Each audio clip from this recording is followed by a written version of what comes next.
হযরতে বেলাল রাদিয়াল্লাহু তাআলা আনহু ওই উমাইয়ার ঘরে ছিলেন, উমাইয়ার গোলাম ছিলেন হযরতে বেলাল। যখন হযরতে বেলাল কালেমাটা পড়ছেন, বেলাল যখন জবান দিয়ে আহাদ নামটা উচ্চারণ করতেন, ওই উমাইয়া এমন ভাবে নির্যাতন করছে রে রহিমের পাড়ার যুবক, মুরব্বী বাবারা, আজকে ইসলামকে কদর করতে শিখলেন না, আজকে এখনো বুঝি তোমার মরণের ভয় চিন্তা হইল না। হযরতে বেলাল কত কষ্ট করেছিল রে ওই কালেমার জন্য, ওই ইসলামের জন্য। হযরতে বেলাল যখন জবান দিয়ে আহাদ শব্দ উচ্চারণ করত, ওই দুষ্ট উমাইয়া হযরতে বেলালকে উত্তপ্ত মরু প্রান্তরের মধ্যে রে রশি লাগাইয়া, গলায় রশি লাগাইয়া, ওই কালো বেলাল, হাবশি বেলাল, গরিব মানুষ রে, টাকার জন্য মায়ার গড়ে কাজ করে, কিন্তু একটা মাত্রই অপরাধ, জবানে কেন আল্লাহর নাম। ওই উমাইয়া রশি লাগাইয়া উত্তপ্ত গরম ভালুর মধ্যে হযরতে বেলালকে টানে।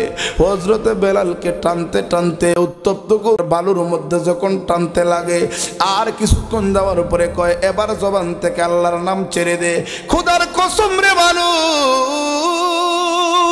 যত বেলালকে আঘাত করে, যত কষ্ট দেয়, হযরতে বেলাল আরো আহাদের নামের উচ্চারণ আরো জুড়ে জুড়ে করে আল্লাহু আকবার, আরো জোরে জোরে আহাদ আহাদ বলে চিৎকার দেয় রে। ওই উমাইয়া, দুষ্টু উমাইয়া আবার বেলালকে জুড়ে জুড়ে টানে। হযরতে বেলাল রাদিয়াল্লাহু তাআলা আনহুকে কেমন নির্যাতন করেছে ওই দুষ্টু উমাইয়া। ওরে রহিমের পাড়ার মানুষ, একবারও কি ওদের কথা স্মরণ হয় না রে? ইসলামটা এত কষ্ট করে তারা এনেছে, ইসলামে তো কষ্টের বিনিময়ে কায়েম হয়েছে। হযরতে খাব্বাব রাদিয়াল্লাহু তাআলা আনহু শরীরের কাপড়টারে সরাইয়া দিছে। শরীরের কাপড় সরাইয়া ডাক দিয়া কয়, ওমর গো, এই যে আমার একটু শরীরের দিকে পিছনে যাইয়া, একটু পিছনে আমার পিঠের দিকে একটু তাকান। হযরতে ওমর যেই মুহূর্তে পিঠের দিকে যাইয়া তাকায়, পিঠের মধ্যে বড় বড় গর্ত হইয়া রইছে, বড় বড় গর্ত হইয়া রইছে। হযরতে ওমর একটা ডাক দিয়া কয়, খাব্বাব রে, তোমার কি শরীরের মধ্যে কোনো বড় ধরনের রোগ হয়েছিল কিনা?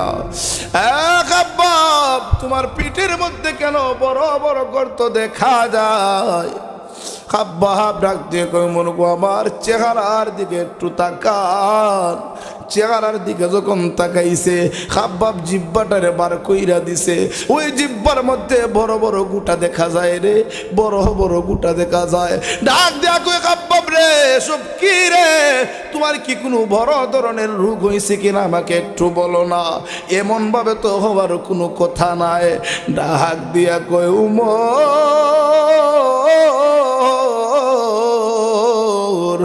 আমি খাব্বাবের কোনো বুড়ো রোগ হয় নাই গো, কোনো বড় ধরনের কোনো আমার অসুখ বেমার হয় নাই।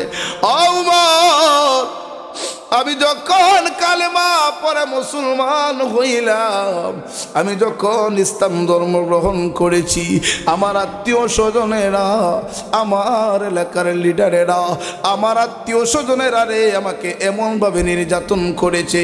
আমি যখন কালেমা সারি না, আমি যখন নবীজির দরবার সারি না, শেষ মুহূর্ত পর্যন্ত আমাকে আমার আত্মীয় স্বজনেরা বড় আগুনের একটা ট্যাঙ্কি করিয়া, ওই আগুন জ্বালাইয়া, আগুনের যে কয়লাগুলা রে, ওই আগুনের কয়লাগুলা নিচে রাখিয়া, আমি খাব্বাব রে, এই আগুনের কয়লার মধ্যে রে আমার সমস্ত শরীরের কাপড়গুলা খুলিয়া আমারে উত্তপ্ত ওই আংরার মধ্যে আমারে ফালাইয়া দিছে। উমর, সেখানেই শেষ নয় রে, সেখানেই শেষ নয়, সেখানের মধ্যে আমারে ঘুম পড়াইয়া আমার উপরের মধ্যে একটা পাটা দিয়া দিছে। আর তখন বলে, ওরে খাব্বাব, এ কোনো সময় আছে, তাড়াতাড়ি বলস না জবান থেকে কালেমা সরাবে কিনা, মুহাম্মদের ধর্ম ছাড়বে কিনা। আগো মা, আমি যখন সারি না, আমারে যাতা দিয়ে ওই পাটাটা আমার বুকের মধ্যে রাইকা দিছে যাতে আমি না উঠতে পারি। তখন সময় এই বেতার যন্ত্রণায় যখন আমার জিহ্বাটা বাহির হইয়া গেছে, আমার জিহ্বাটা যখন বাহির হইয়া গেল, তখন সময় রে আমি খাব্বাবের জিহ্বার মধ্যে রে এই কাঠা দিয়া যখন আমারে আঘাত করেছে, এই মাংসের মধ্যে পুড়িয়া যখন আপনার এই টুকরাগুলো আপনার ভিতরের মধ্যে রইয়া গেছে, এ কোনো উষা উষা হইয়া রইছে রে উমর। এ তো আঘাতে তো জ্বালানির যাতন আমি খাব্বাব ইসলামের জন্য পাইছি, কালেমা গ্রহণ করার জন্য এত জ্বালানির যাতন আমি সহ্য করছি। আল্লাহর নবীরে একজন ইহুদি, একটা কাফের মানুষ, আপনার সে মক্কা শরীফের মধ্যে, মক্কা নগরীর মধ্যে বড় একজন ব্যবসায়ী ছিল, এক ইহুদি, বড় একজন ব্যবসায়ী। আমার আলোচনার মধ্যে যাই ঢুকতেছি, আমার তেলাওয়াতকৃত আয়াতের নিরিখে আমি আলোচনাটা ধরতেছি। মুসলমান গভীর মনোযোগ দিবেন, পারবেন তো ইনশাল্লাহ? আমি কিন্তু আলোচনায় যাই মাত্র ঢুকতেছি, আপনাদের খারাপ লাগতেছে না তো? সকলে মহব্বতের সাথে আমার সাথে পড়েন, তোমরা শোনো গমন দিয়া মদিনাতে কাঁদেন নবী উম্মতের লাগিয়া। তোমরা শোনো গমন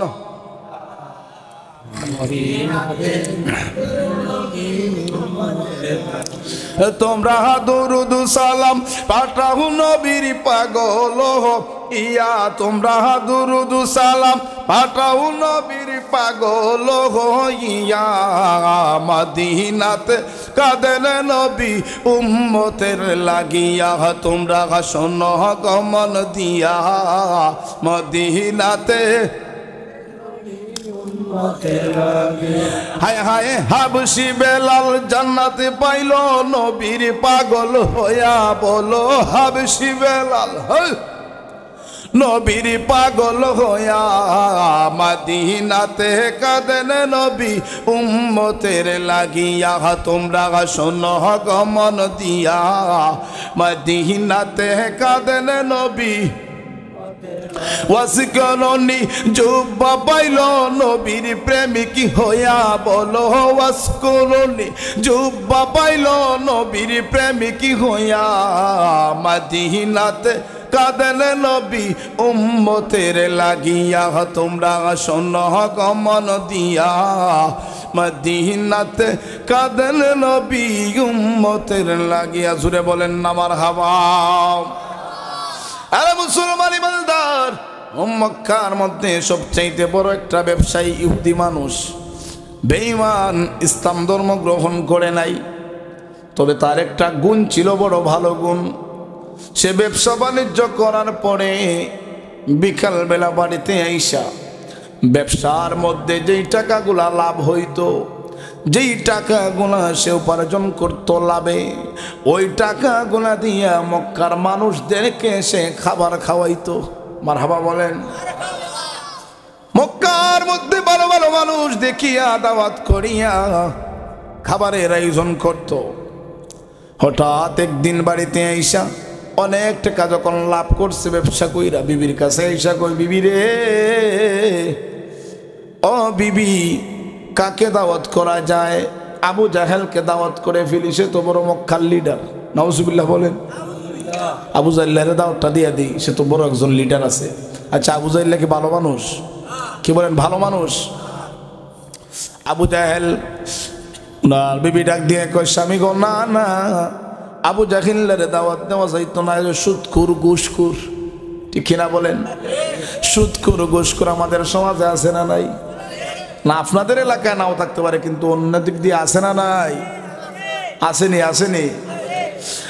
এই দুনিয়ার মধ্যে যারা এখনো সুদের সাথে সম্পর্ক রয়েছে, ঘুষের সাথে সম্পর্ক রয়েছে, ওরা হলো আবু জাহেলের নাতি। ঠিক কিনা? আবু জাহেল ছিল সুদখোর ঘুষখোর। সুদ খাওয়া হালাল না হারাম? আর একটু আসতে কম।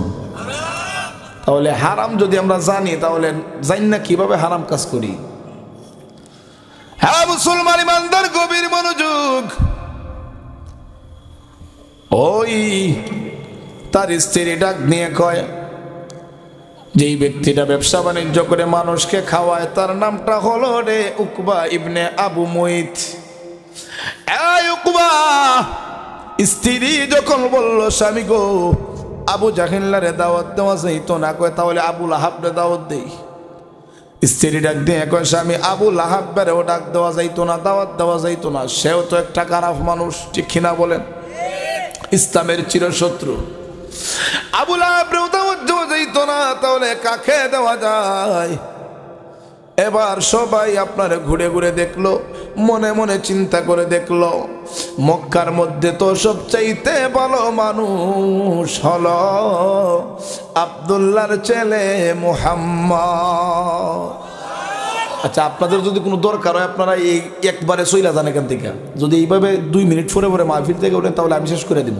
আপনারা শেষ করা লাগতো না, আমি শেষ করে দিব। এমনিতেই মানুষ কম, আবার যদি উইটা যান 2 মিনিট পরে পরে তাহলে মাহফিল করছেন কে লাগিয়া? মোহব্বতের সাথে একটু জিকির করেন, লা ইলাহা ইল্লাল্লাহ, লা ইলাহা লা ইলাহা ইল্লাল্লাহ মুহাম্মাদুর রাসূলুল্লাহ। শয়তান আইসা কুচায় চাবি দেয়, এই বেটা যা উঠটা জায়গা দিয়ে মেলাতে যায়, একটা গুরুন্ডি দিয়ে এই দিদি একটু ঘুর। কথা বলেন ঠিক কিনা? আপনি একটু সামনের দিকে এগিয়ে বসুন। আপনার যদি আসতে কষ্ট হয় তাহলে আমি মাহফিলের স্টেজ লইয়া সামনে আইতে পারি, এই সময় অসুবিধা নেই, একটু সামনে আসেন।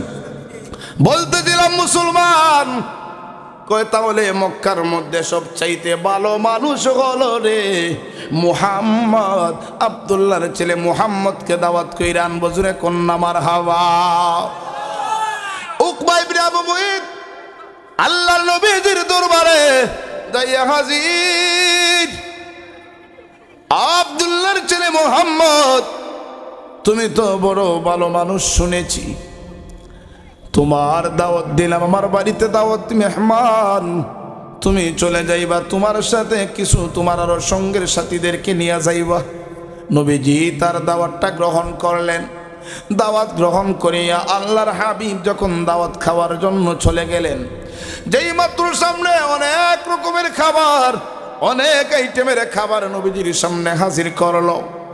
নবীজি লুকমাটা মুখের মধ্যে দিবেন, ইতিমধ্যে আল্লাহর হাবিব লুকমাটা রেখা দিলেন। রাইখা দিয়া উকবা ইবনে আবু মুইতের দিকে তাকায় রইছেন। ডাক দিয়া কয়, মুহাম্মদ খাবার কেন আপনি খান না? নবী আমার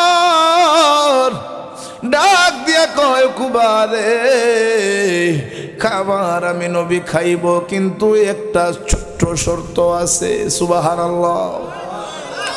আরে উকবা, আমি যদি খাবারগুলা খাইতে হয় তাহলে তুমি আমার সাথে ওয়াদা করতে হবে রে, আমার কাছে তুমি বলতে হবে, এই মুহূর্তে যদি তুমি কালেমা পড়ে মুসলমান হয়ে যাও, যদি তুমি ইসলামের প্রতি চলে আসো, তাহলে তোমার খাবারগুলা ভক্ষণ করব, নতুবা আমি তোমার খাবারগুলা খাইতে পারবো না, আমি চইলা যাইমু।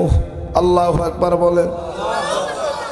উকবা মনে মনে ভাবলো, আমার বাড়িতে মেহমান আইসা যদি না খাইয়া চইলা যায় তাহলে তো আমার একটা বদনাম হয়ে যাবে, আমি একজন বড় ব্যবসায়ী মানুষ। মনে মনে চিন্তা করে, ঠিক আছে অসুবিধা নাই, এটা তো একটা ছোট্ট কাজ, মাত্র তোমার সাথে সাথে তোমার কালেমা পড়তাম, অসুবিধা কি? কয় আমি পড়তে রাজি আছি। আচ্ছা, এই কালিমা পড়াটা কি, এটা কি আসলে মন তাইকা পড়তেছে নাকি সাফে বইরা? জুড়ে বলেন, জুড়ে বলেন। সাফে বইরা। আমাদের সমাজে অনেক মানুষ নামাজে যায়, অনেক মানুষ মসজিদে যায়, অনেক মানুষ ভালো কাজে যায় সাফে বইরা, ঠিক কিনা? তো লোক দেখানো ইবাদত কি আল্লাহর কাছে কবুল হয়? জুড়ে বলেন, কবুল হয়? ইবাদত করতে হবে মন থেকে, নিজের মনটাকে বিলীন করে দিতে হবে মালিকের জন্য। একটা সুন্নত নবীর মানতে হবে অন্তর তাইকা, দিল তাইকা বাজান। লোক দেখানো ইবাদত মালিকের কাছে কবুল হয় না। ফাওয়াইলুল লিল মুসাল্লিন হওয়ার কোনো প্রয়োজন নাই। শুধু আপনার সময় যাবে, শুধু আপনার টাকা যাবে, কিন্তু আপনার ফায়দা হবে না, সওয়াব হবে না। এই জন্য মালিকের কাছে তওবা করতে হবে, মালিকের ইবাদত করতে হবে। কি একেবারে অন্তর থেকে খালিজ করিয়া।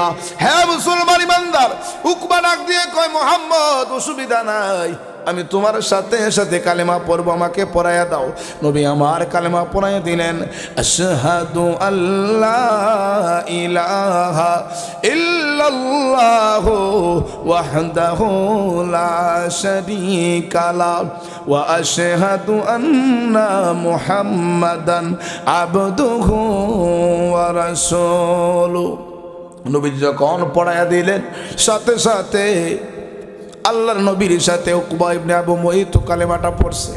নবীজি আমার খাবার খাইলেন, খাবার খাওয়ার উপরে নবী চলে গেলেন। হ্যাঁ মুসলমান ইমানদার, সাথে সাথে রে পুরা মক্কা নগরীতে ভাইরাল হয়ে গেল। দেখছনি শুনছনি, আমাদের বড় ব্যবসায়ী উকবা নাকি কালেমা পড়ে মুহাম্মদের ধর্মে নাকি চলে গেছে, সে নাকি মুসলমান হয়ে গেছে। পুরা মক্কা নগরীতে খবরটা পৌঁছায় গেছে। তার বন্ধু বান্ধব যারা ছিল, তার বন্ধুর নাম ছিল উমাইয়া। বন্ধুর নাম কি ছিল? উমাইয়া, আবু জাহেল, উতবা, সাইবা, বড় বড় লিডারের সাথে তার সম্পর্ক, তার চলাফেরা। সবাই যখন আপনার এই কথাটা শুনল, সকলের কানে পৌঁছায় গেল ওই উমাইয়া ছিল উকবার বন্ধু। ওই উমাইয়া এমন একটা খারাপ মানুষ ছিল, এমন একটা চরিত্রহীন মানুষ ছিল। হযরতে বেলাল রাদিয়াল্লাহু তাআলা আনহু ওই উমাইয়ার ঘরে চিনেন। উমাইয়ার গোলাম ছিলেন হযরতে বেলাল। যখন হযরতে বেলাল কালেমাটা পড়ছেন, বেলাল যখন জবান দিয়ে হাত নামটা উচ্চারণ করতেন, ওই উমাইয়া এমন ভাবে নির্যাতন করছে রে রহিমের পাড়ার যুবক, মুরব্বী বাবারা, আজকে ইসলামকে কদর করতে শিখলেন না, আজকে এখনো বুঝি তোমার মরণের ভয় চিন্তা হইল না। হযরতে বেলাল কত কষ্ট করেছিল রে ওই কালেমার জন্য, ওই ইসলামের জন্য। হযরতে বেলাল যখন জবান দিয়ে আহাদ শব্দ উচ্চারণ করত, ওই দুষ্ট উমাইয়া হযরতে বেলালকে উত্তপ্ত মরু প্রান্তরের মধ্যে রে রশি লাগাইয়া, গলায় রশি লাগাইয়া, ওই কালো বেলাল, হাবশি বেলাল, গরিব মানুষ রে, টাকার জন্য উমাইয়ার করে কাজ করে, কিন্তু একটা মাত্রই অপরাধ, জবানে কেন আল্লাহর নাম। ওই উমাইয়া রশি লাগাইয়া উত্তপ্ত গরম ভালুর মধ্যে হযরতে বেলালকে টানে। হযরতে বেলালকে টানতে টানতে উত্তপ্ত গরুর মধ্যে আপনার বালুর মধ্যে যখন টানতে লাগে, আর কিছুক্ষণ যাওয়ার পরে কয়, এবার জবান থেকে আল্লাহর নাম ছেড়ে দে। খোদার কসম রে মানুষ, যত বেলালকে আঘাত করে, যত কষ্ট দেয়, হযরতে বেলাল আরো আহাদের নামের উচ্চারণ আরো জুড়ে জুড়ে করে আল্লাহু আকবার, আরো জোরে জোরে আহাদ আহাদ বলে চিৎকার দেয় রে। ওই উমাইয়া, দুষ্টু উমাইয়া আবার বেলালকে জুড়ে জুড়ে টানে।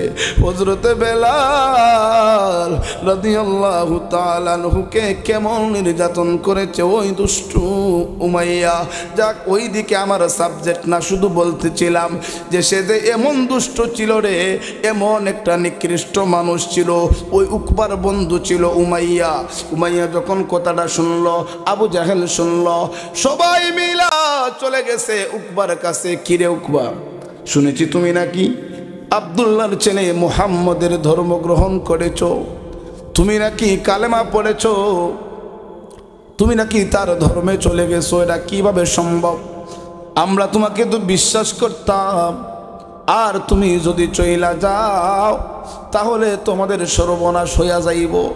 উমাইয়া ডাক দিয়া কয়, ওরে উকবা, তোমার সাথে এতদিনের বন্ধুত্ব ছিল, সুসম্পর্ক ছিল, আজকে থেকে দেখবা আমি উমাইয়া কতটা ভয়ঙ্কর। নাউজুবিল্লাহ। ভয় দেখাইতে শুরু করছে। এবার উকবা ডাক দিয়ে কয়, ওরে আমার সঙ্গের সাথীরা, ওরে আমার বন্ধুরা, আমি তো মুহাম্মদকে দাওয়াত করেছিলাম খাওয়ানোর জন্য। আবু জাহিল্লারা ডাক দিয়া কয়, উকবা, খাওয়ানোর জন্য এসেছো, কিন্তু কালেমা কেন পড়ছো?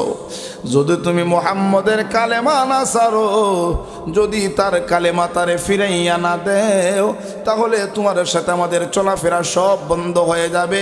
তোমাকে দেখবা কিভাবে আমরা কঠিন শাস্তির ব্যবস্থা করি।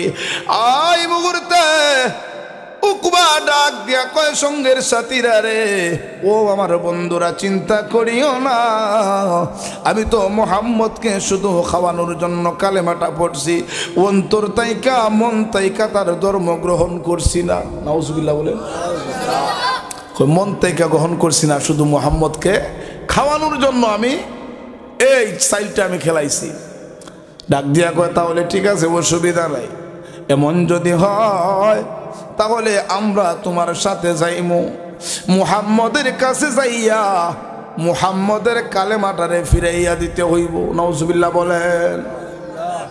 এরা মুসলমান ইমানদার, ওই উকবা ইবনে আবু মুইত, আবু জাহিল, উতবা, সাইবা, উমাইয়া ওদেরকে সঙ্গে লইয়া আল্লাহর হাবিব সাল্লাল্লাহু আলাইহি ওয়াসাল্লামের কাছে রওনা হয়ে গেছে, নবীর দরবারে যাইব।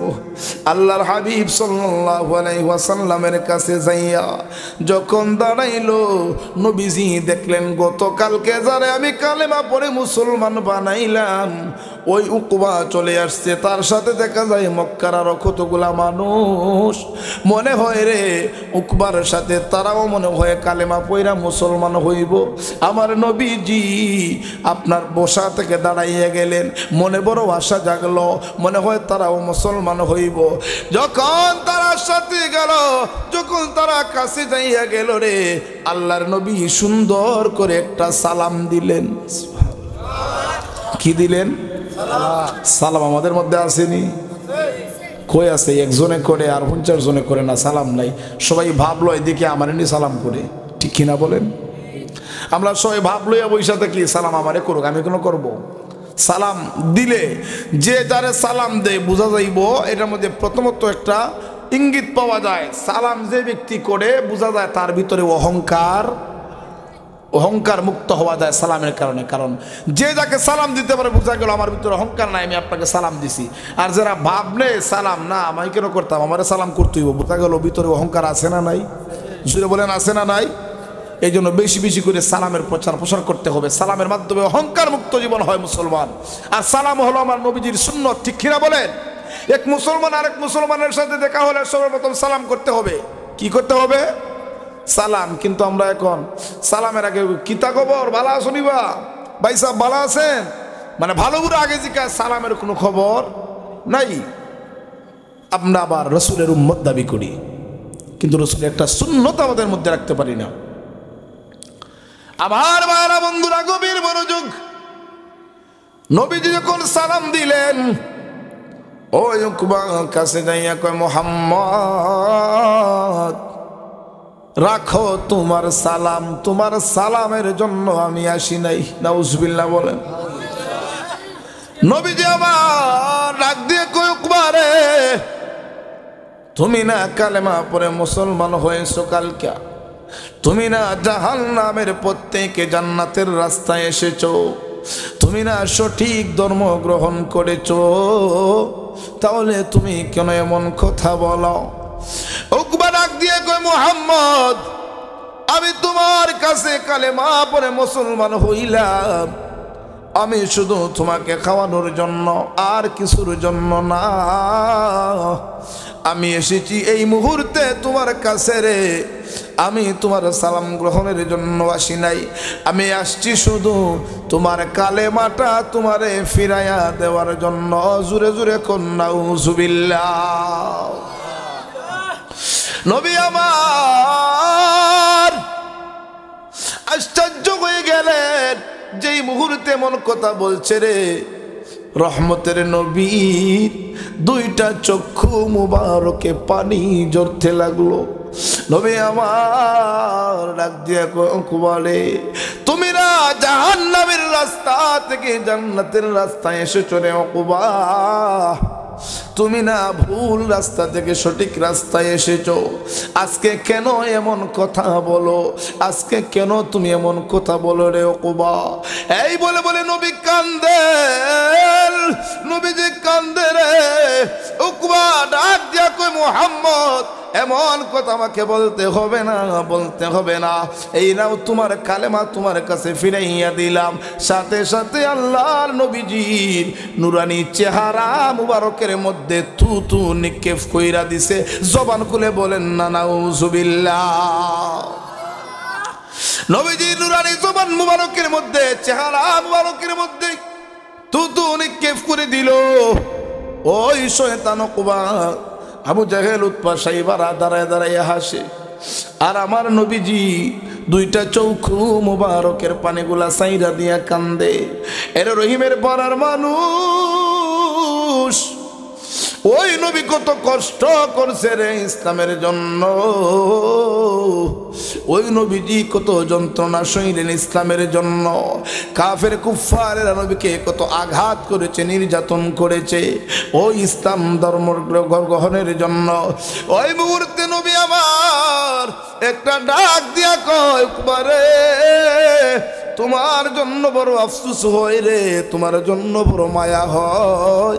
তুমি কেন রে কালেমাটা পয়রাও, কেন আজকে এমন ভাবে তুমি আচরণ করো? কেন রে তুমি কালেমা ফিরাইয়া দেওয়ার জন্য এসেছো? কয় না না মুহাম্মদ, তোমার চাইতে তুমি কিভাবে ভাবলা আমার বন্ধুদেরকে আমি সাইরা দিমু? অসম্ভব, এটা আমার পক্ষে সম্ভব না। নেও নেও তোমার কালেমা দিয়ে গেলাম। এই বলে নবীজির আপনার এই চেহারা মুবারকের মধ্যে থুতু নিক্ষেপ করেছে।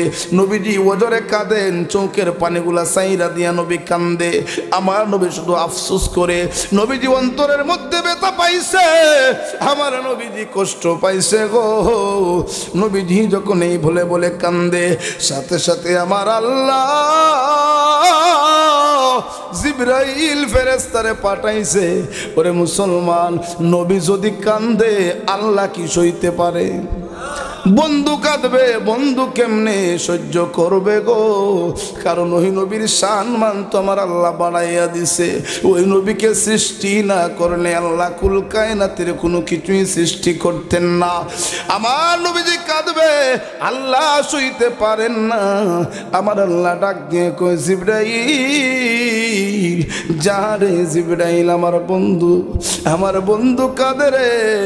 উকবা আমার নবীকে কষ্ট দিছে, আমার হাবিবুল্লাহকে আঘাত দিয়েছে।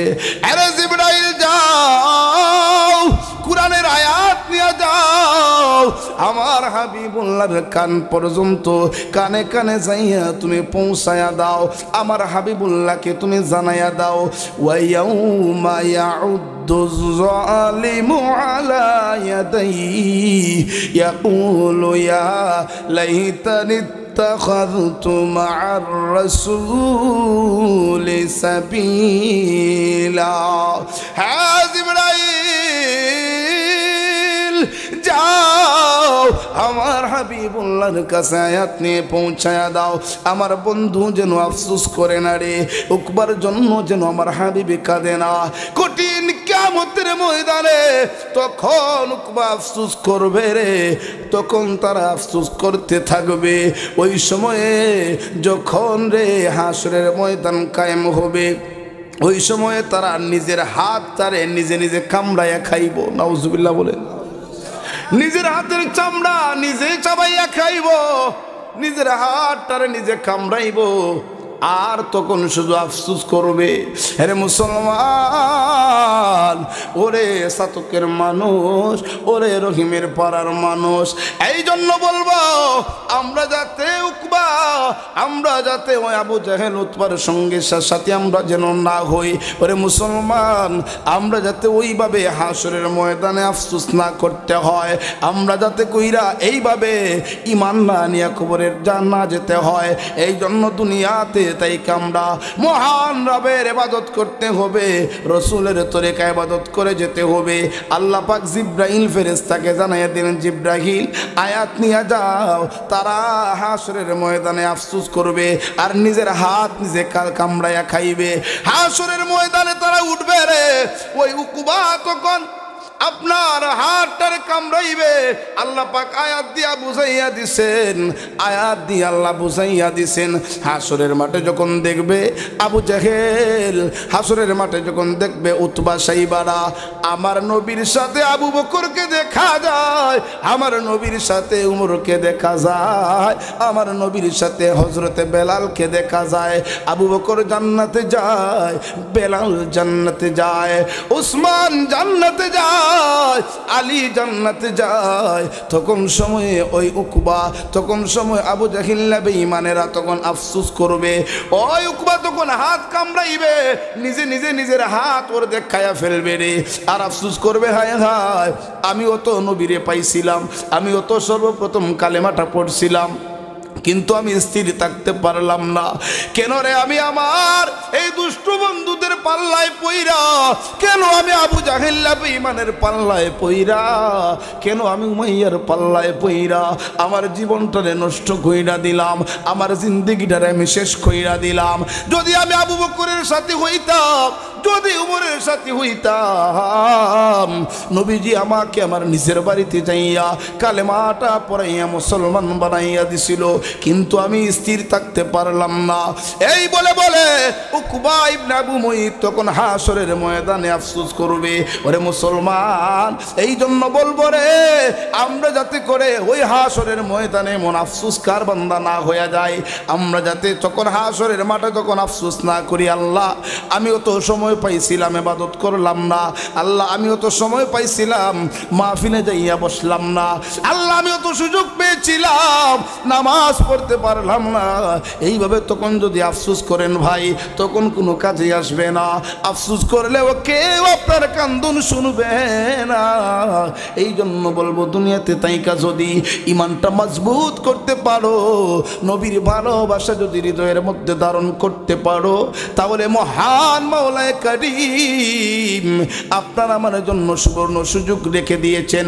শয়তান আমাদের দ্বারা 40 বছর 50 বছরের জিন্দেগিতে আপনি শুধু গুনাহ করেছেন, অন্যায় করেছেন, কিন্তু আমার মহান রব ডাক দিয়ে কয়, আরে শয়তান আমার বান্দাটারে তুই 50 বছর 60 বছরের জিন্দেগিতে গুনাহ করাইছস, কিন্তু আমার বান্দা যদি শেষ মুহূর্তে পর্যন্ত যদি রে একবার আমার দিকে ফিরে আসতে পারে, আইসা যদি আমি আল্লাহর কাছে কান্দে মালিক রে, এই বলে বলে যদি আমি আল্লাহর কাছে খাঁটি তওবা করতে পারে, ইয়া আইয়ুহাল্লাযীনা আমানু তুবু ইলাল্লাহি তাওবাতান নাসুহা, এমন খাঁটি তওবা যদি করে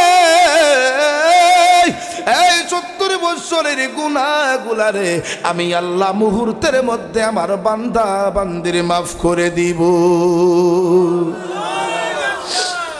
হ্যাঁ মুসলমান ইমানদার, তাহলে ওই আল্লাহর ইবাদত, নবীজির মহব্বত, নবীজির তরিকায় আমাদের জীবন চালানোর দরকার আছে না নাই? জুড়ে বলতে হবে, আছে না নাই?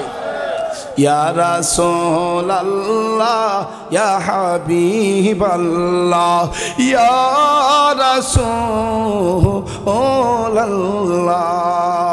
তুমি জীবন তুমি মরণ, আধার ঘরে তুমি আপন, তুমি জীবন তুমি মরণ, আধার ঘরে তুমি আপন, তুমি মুদের পারের তরি, তুমি মুদের পারের তরি, তুমি নিদানে তোরানে ওয়ালা, ইয়া রাসূলুল্লাহ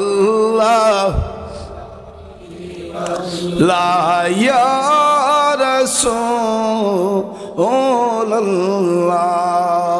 তুমি মোদের আশার আলো, তাই তো তোমায় বাসি ভালো, তুমি মোদের আশার আলো, তাই তো তোমায় বাসি ভালো, হৃদয় নামের ফুলদানিতে হৃদয় নামের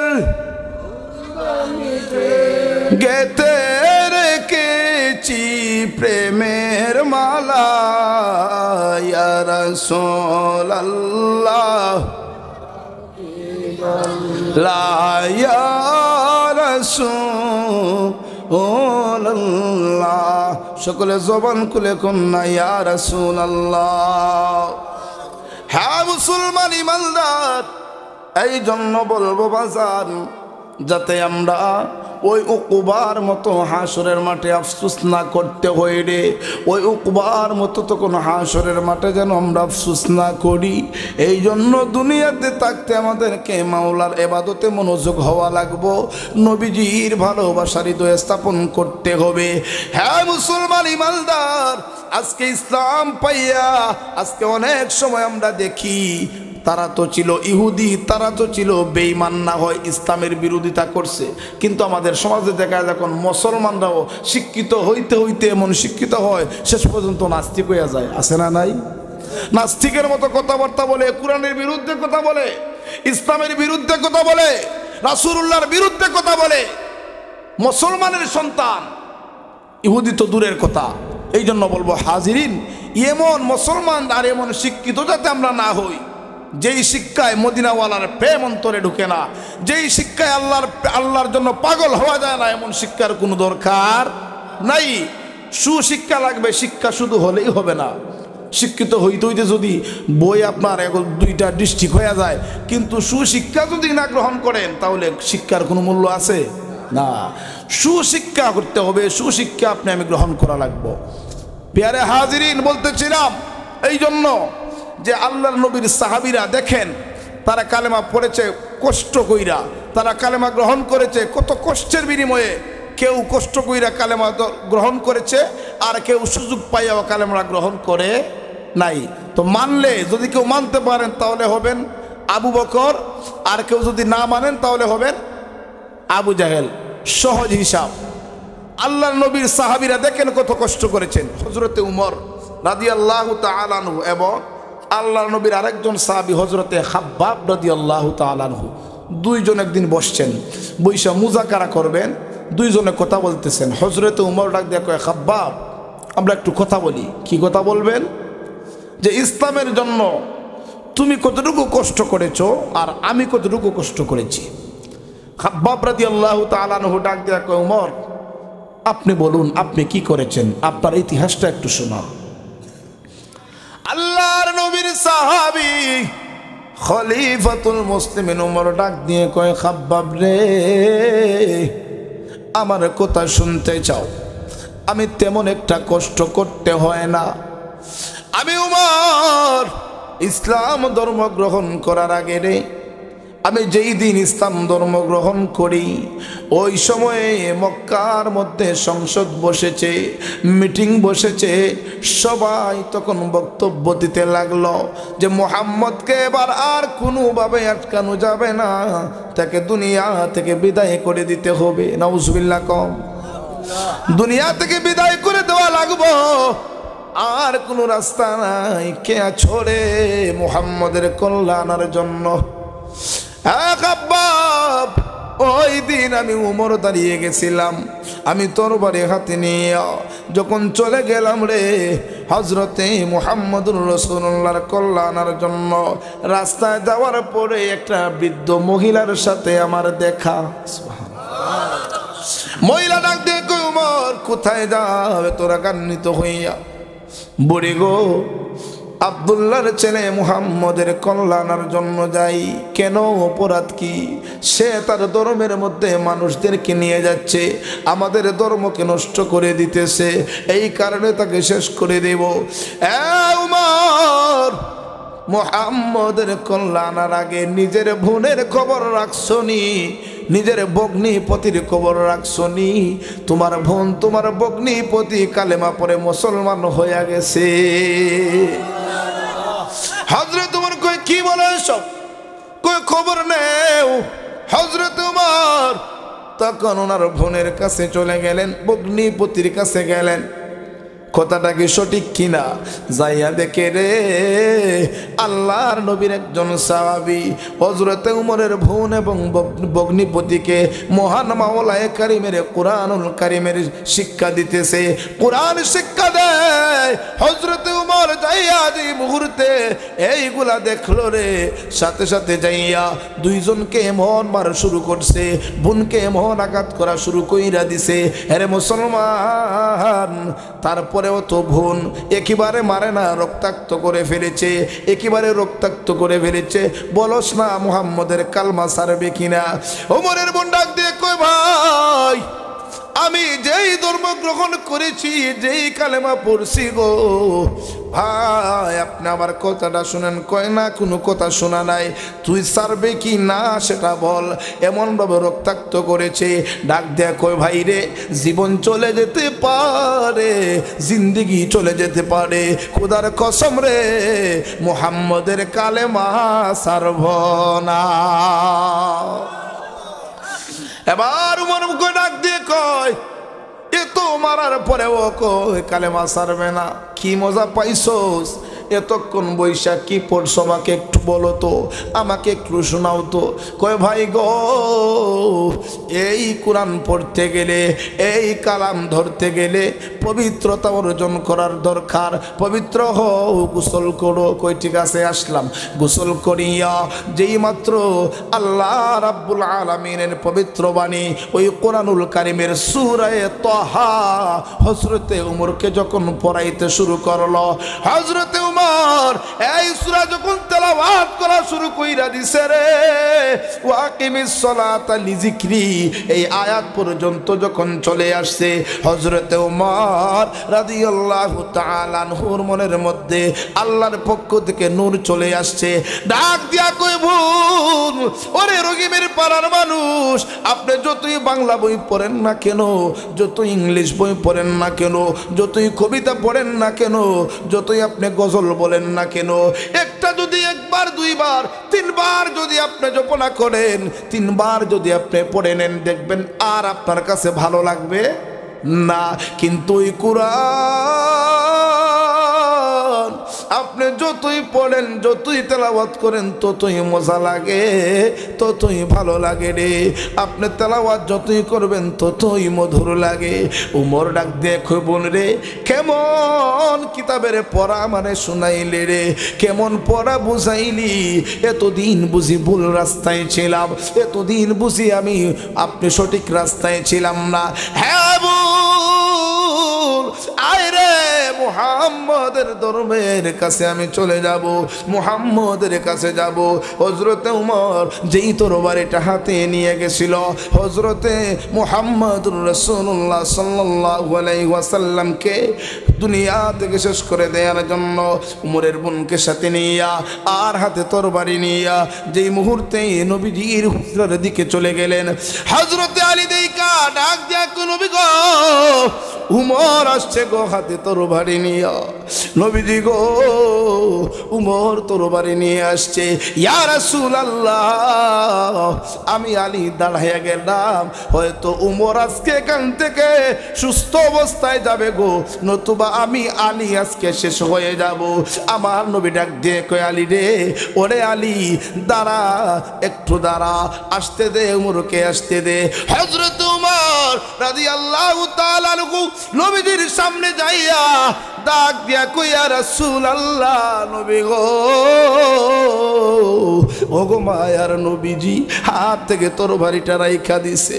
আল্লাহর হাবিবের সামনে দাঁড়াইয়া চেহারা মুবারকের দিকে তাকাইয়া ডাক দিয়ে, নবী গো, এত সুন্দর চেহারা, এত সুন্দর মানুষ সাধারণ হইতে পারে না, জাদুকর হইতে পারে না, পাগল হতে পারে না।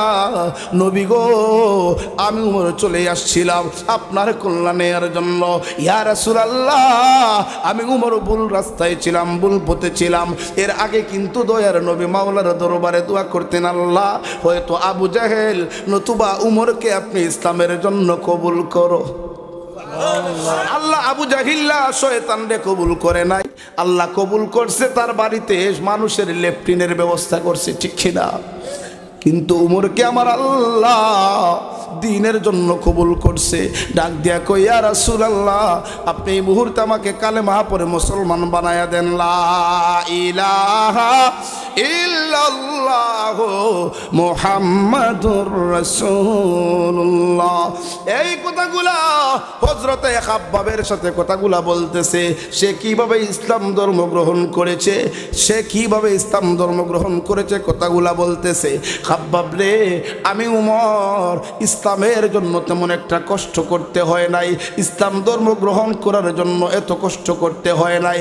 তুমি কি কষ্ট করেছো আমাকে একটু বলো। হযরতে খাব্বাব রাদিয়াল্লাহু তাআলা আনহু ডাক দিয়া কয় ভাই উমর আপনি শুনবেন? কয় হ্যাঁ বলো। হযরতে খাব্বাব রাদিয়াল্লাহু তাআলা আনহু শরীরের কাপড়টারে সরাইয়া দিছে। শরীরের কাপড় সরাইয়া ডাক দিয়া কয় উমর গো, এই যে আমার একটু শরীরের দিকে পিছনে যাইয়া একটু পিছনে আমার পিঠের দিকে একটু তাকান। হযরতে উমর যেই মুহূর্তে পিঠের দিকে যাইয়া তাকায়, পিঠের মধ্যে বড় বড় গর্ত হইয়া রইছে, বড় বড় গর্ত হইয়া রইছে। হযরতে উমর একটা ডাক দিয়া কয় খাব্বাব রে, তোমার কি শরীরের মধ্যে কোনো বড় ধরনের রোগ হয়েছিল কিনা? খাব্বাব, তোমার পিঠের মধ্যে কেন বড় বড় গর্ত দেখা যায়? খাব্বাব ডাক দিয়ে কয় উমর গো, আমার চেহারার দিকে একটু তাকান। চেহারার দিকে যখন তাকাইছে, খাব্বাব জিহ্বাটারে বার কইরা দিছে। ওই জিহ্বার মধ্যে বড় বড় গুটা দেখা যায় রে, বড় বড় গুটা দেখা যায়। ডাক দিয়া কই খাব্বাব রে, সব কি রে? তোমার কি কোনো বড় ধরনের রোগ হয়েছে কিনা আমাকে একটু বলো না। এমন ভাবে তো হওয়ার কোনো কথা নাই। ডাক দিয়া কই উমর, আমি খাব্বাবের কোনো বুড়ো রোগ হয় নাই গো, কোনো বড় ধরনের কোনো আমার অসুখ বেমার হয় নাই। উমর, আমি যখন কালেমা পড়ে মুসলমান হইলাম, আমি যখন ইসলাম ধর্ম গ্রহণ করেছি, আমার আত্মীয় স্বজনেরা, আমার এলাকার লিডারেরা, আমার আত্মীয় স্বজনেরা রে আমাকে এমনভাবে নির্যাতন করেছে। আমি যখন কালেমা সারি না, আমি যখন নবীজির দরবার সারি না, শেষ মুহূর্ত পর্যন্ত এই উমর আমাকে আমার আত্মীয় স্বজনেরা বড় আগুনের একটা ট্যাঙ্কি করিয়া ওই আগুন জ্বালাইয়া আগুনের যে কয়লাগুলা রে, ওই আগুনের কয়লাগুলা নিচে রাখিয়া আমি খাব্বাব রে এই আগুনের কয়লার মধ্যে রে আমার সমস্ত শরীরের কাপড়গুলা খুলিয়া আমারে উত্তপ্ত ওই আংরার মধ্যে আমারে ফালাইয়া দিছে। উমর, সেখানেই শেষ নয় রে, সেখানেই শেষ নয়। সেখানের মধ্যে আমারে ঘুম পড়াইয়া আমার উপরের মধ্যে একটা পাটা দিয়া দিছে। আর তখন বলে ওরে খাব্বাব, এখনো সময় আছে, তাড়াতাড়ি বলস না জবান থেকে কালেমা সরাবে কিনা, মুহাম্মদের ধর্ম ছাড়বে কিনা। আমি যখন সারি না, আমারে যাতা দিয়ে ওই পাটাটা আমার বুকের মধ্যে রাইকা দিছে যাতে আমি না উঠতে পারি। তখন সময় এই ব্যথার যন্ত্রণায় যখন আমার জিহ্বাটা বাহির হইয়া গেছে, আমার জিহ্বাটা যখন বাহির হইয়া গেল, তখন সময় রে আমি খাব্বাবের জিহ্বার মধ্যে রে এই কাঠা দিয়া যখন আমারে আঘাত করেছে, এই মাংসের মধ্যে পুড়িয়া যখন আপনার এই টুকরাগুলো আপনার ভিতরের মধ্যে রইয়া গেছে, এখনো উষা উষা হইয়া রইছে রে উমর।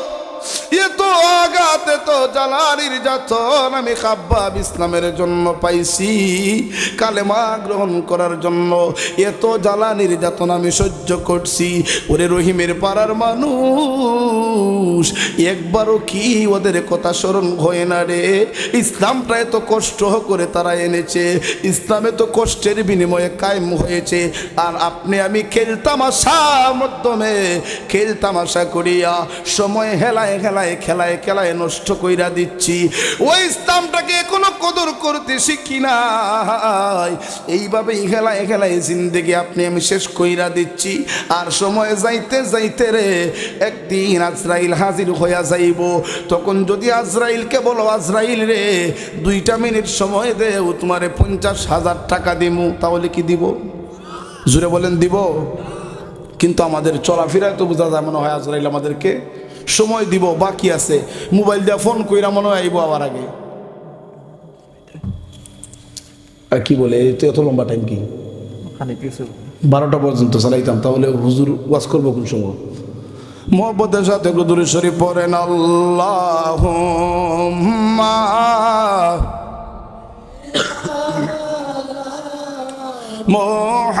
মুহাম্মাদ ওয়া আলা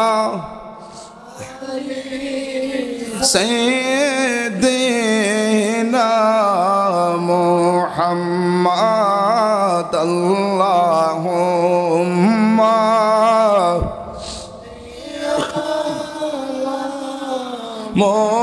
মুহাম্মাদ ওয়া আলা সাইয়্যিদিনা।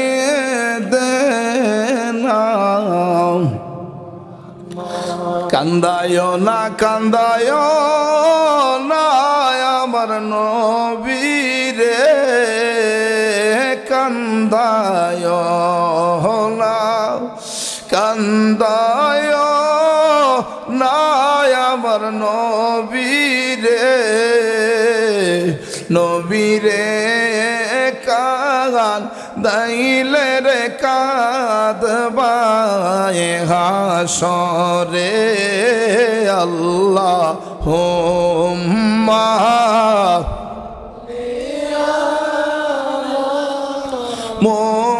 মুহাম্মাদ ওয়া আলা সাইয়্যিদিনা।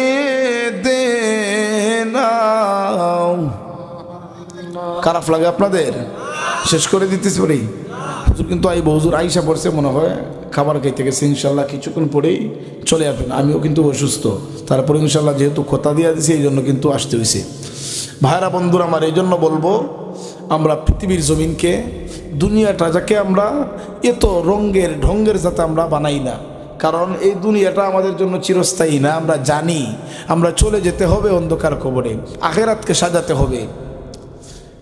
হ্যাঁ মুসলমান ইমানদার, আজকে তো আমরা দুনিয়ার রং তামাশায় আমরা ব্যস্ত হয়ে পড়েছি। আমাদের আশা আকাঙ্ক্ষা কি জানেননি? বড় একটা বাড়ি বানাইতাম, বড় একটা গাড়ি হইতো, ভালো একটা গাড়ি হইতো, ঠিক কিনা? আশা থাকে যে 5তলা একটা বিল্ডিংটি বানাইয়া মরতে পারি। চাচারে যদি জিজ্ঞাসা, চাচা আপনার আশা কিতা বলেন তো? কয় আশা আমার একটাই, জীবনে তো অনেক কিছু করছি, অনেক কষ্ট করছি, খাইলাম দাইলাম, এখন যদি একটা বিল্ডিং বানাইতে পারতাম আর একটা গাড়ি হইতো তাহলে আমার জীবনটা সার্থক হইয়া যাইত। বলে কি বলে না? আমার জীবনটা সার্থক হইতো যদি আমি দীক্ষা যাইতে পারতাম যে একটা বিল্ডিং বানাইতে পারি। ওইদিকে আখেরাত একবারে টুল টুল, চাচার জুলিত কিচ্ছু নাই, ওইদিকে একবার আমাদের নজর নাই। আহা, তাহলে কোন দিকে আমরা আছি? আমাদের আশাটাকে আমাদের আশা থাকতে হবে আমি একবার হলেও মদিনার মেহমান হব, মক্কার মেহমান হব। আমাদের আশা থাকতে হবে মরণের সময় যাতে ইমানি হালতে মরণ হয়, কালেমা পড়ে মরতে পারি, এমন আশা আকাঙ্ক্ষা আমাদের রাখা দরকার, ঠিক কিনা?